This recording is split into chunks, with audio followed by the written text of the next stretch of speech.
hooyo way daasha. Waa walaashin Raxmo Xuseen. Maanta waxaan rabaa inaan idiin sheego in badan markaan la soo shaqeeyay iskuulada waxaan arkay 3 dhibaato carruurteena haysato.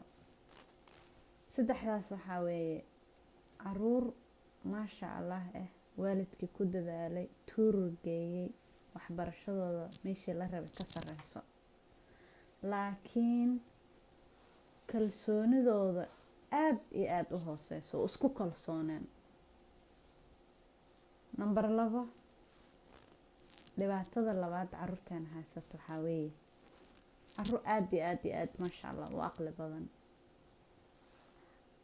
fudud fariiso karin, aad iyo aad maasha Allah u fudud, iyo carruur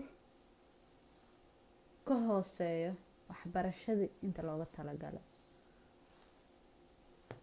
Marka inaan iska baraarujino u baahanahay iyo 2 waalid oo u badanahay idan inaan iska baraarujino u baahanahay waxa waaye waalid ka dhaadhacsan tahay cunugiisa waa 100% aadna ka dhaadhici karin qalalaadka cunugiisa oo gala, oona markasta qaladkii cunugiisa gale ama ku eedeeyo cunuga kala dariskiisa oo marna ka dhaadhici karin. kaasna inaan iska baraarujino u baahanahay. iyo waalid qaylo badan iyo caay badan oo carruurtiisa markasta qaylada caayda ku wado. Marka haddaan iska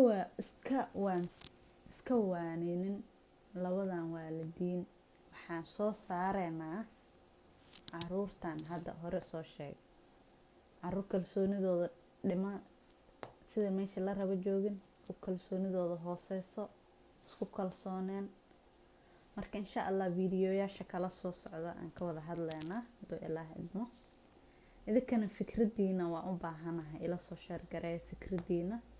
haddaa wax su'aal qabtiina emailkayga ku soo dira insha Allah aan ku soo jawaabayaa. subscribe gareeya.